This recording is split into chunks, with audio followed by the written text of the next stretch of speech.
আত্মীয়রা মাকে বলতো, এই অকর্মা ছেলের পেছনে আর কত টাকাই বা খরচ করবে। মা বলেছিলেন, প্রয়োজনে কিডনি বিক্রি করে দেব, তবু ছেলের শেষটা দেখে ছাড়ব।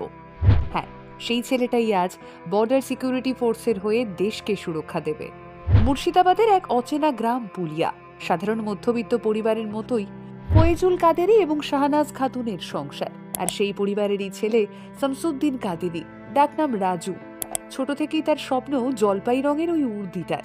দেশের সেবা করতে চেয়েছিল ছেলেটা, আর্মি হতে চেয়েছিল। 2020 সাল প্রথমবার স্বপ্ন পূরণ করতে কৃষ্ণনগরে আর্মির মাঠে গেল রাজু, কিন্তু সামান্য কয়েক সেন্টিমিটারের জন্য হাইটে বাদ পড়ল। তবে রাজু তো হার মানার ছেলে নয়। শুরু হলো কঠোর পরিশ্রম, রড ধরে ছোড়া, দৌড়নো, স্ট্রেচিং, যেন তেন প্রকারে হাইট তো বাড়াতেই হবে। শরীর যখন তৈরি হলো তখন এলো করোনা ভাইরাস। চারপাশে শুধুই নিস্তব্ধতা, লকডাউন। আমির কোনো খবর নেই। বয়স বাড়ে কিন্তু নিয়োগ প্রক্রিয়া বন্ধ। আর এরই মাঝে স্পোর্টস কোটায় চাকরির চেষ্টা করার জন্য দিল্লিতে গিয়ে কাবাডি খেলে সার্টিফিকেট আনলো। ওড়িশার গোপালপুর স্পোর্টস কোটার মাঠে রান পাস করলো, মেডিকেলও পাস করলো, কিন্তু শেষে ভ্যাকান্সি কম থাকায় ফাইনাল মেরিট লিস্টের নামটা এলো না। এরপর শিলিগুড়িতে, সেখানেও সবটাতে পাস। এবারে মেরিট লিস্টের অপেক্ষায়। আর ঠিক তখনই সরকার নিয়ে এলো অগ্নিবীর প্রকল্প। পুরনো রিক্রুটমেন্ট ক্যান্সেল। রাজুর মাথায় তখন আকাশটা ভেঙে পড়ল।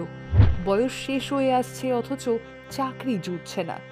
এই অন্ধকার সময়ে বন্ধু রাকেশ পাশে দাঁড়ালো, পরামর্শ দিয়েছিল এসএসসি জিডির মাধ্যমে সেন্ট্রাল ফোর্সে যাওয়ার। ওর হাইট এখন ঠিক আছে। রাজু কালনায় ভর্তি হলো কোচিংয়ে। শুরু হলো দিন রাত লেখাপড়া।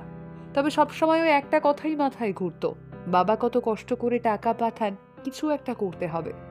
তারপর পরীক্ষা দিল কলকাতায়, পাশ করলো। রান মেডিকেলে এক চান্সেই পাস, কিন্তু মাত্র 0.19 নম্বরের জন্যে চাকরিটা হলো না।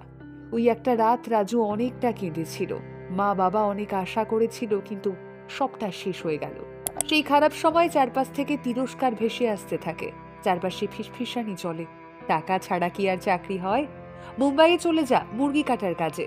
ও যখন মাঠে দৌড়তে যেত, পাড়ার লোক অট্টহাসি করেই বলতো, মাঠে দৌড়ে কিচ্ছু হবে না, আয় আমি তোকে চাকরি দেব। কিন্তু সমাজ কি জানে একটা মধ্যবিত্ত ছেলের স্বপ্নের দাম কত? রাজু কাঁদতো, আল্লাহকে ডাকতো। আত্মীয়রাও ওর মাকে বলতো, এই অকর্মা ছেলের পেছনে আর কত টাকাই বা খরচ করবে। কিন্তু মা ছিলেন নাছোড়বান্দা।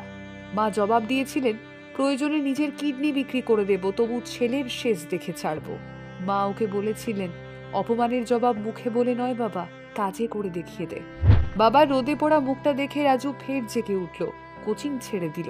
বাড়িতেই চলল দিনরাত লেখাপড়া। মনে জেদ, এবারে চাকরিটা পেতেই হবে। তবে লোকের টিটকিরি যেন কমছিলই না। বাধ্য হয়ে শামসুদ্দিন কাদেরী এবারে লোকের টিটকিরির ভয়ে দৌড়ানোর শু পকেটে করে মাঠে নিয়ে যেত।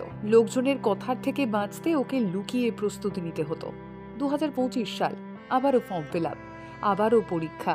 রাজু ধাপে ধাপে এবারেও সবটা পাশ করলো। আর অবশেষে এলো সেই মাহেন্দ্রক্ষণ, 15ই জানুয়ারি 2026। সময়টা সকাল 9:15। বন্ধু ফোন করে জানায়, হ্যাঁ, রাজু চাকরিটা পেয়েছে। যদিও রাজুর বিশ্বাস হচ্ছিল না। পিডিএফটা ওপেন করে নিজের নাম সার্চ করতেই তার চোখের সামনে ভেসে ওঠে, Shamsuddin Qadri, you are selected in BSF. ব্যাস, পিডিএফে নিজের নাম দেখে কান্না যেন থামছিল না তার। কাঁদতে কাঁদতেই মা বাবাকে খুশির খবরটা দেয় সে। মা বাবাও ছেলেকে জড়িয়ে ধরে কেঁদে ফেললেন। দীর্ঘ 6টা বছরের অপমান, টিটকেরি, কত হার, হতাশা, সবটা ধুয়ে মুছে সাফ হয়ে গেল ওই একটা খবরে। আর তখন রাজুর মনে হচ্ছিল পুরো পৃথিবীকে সে যেন চেঁচিয়ে বলবে, হ্যাঁ, চাকরিটা আমি পেয়ে গিয়েছি। আজ শামসুদ্দিন কাদেরী ওরফে রাজু একজন বিএসএফ জওয়ান।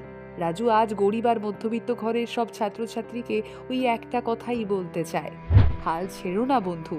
সফলতা হয়তো একদিনে আসে না, তবে বিশ্বাস রাখো, পরিশ্রম করো, একদিন ঠিক আসবেই। দ্য কোব আনটোল্ড, প্রতিদিন মোটিভেশনাল এবং হিস্টোরিক্যাল বিভিন্ন ভিডিও দেখার জন্য অবশ্যই চোখ রাখুন আমাদের পেজে।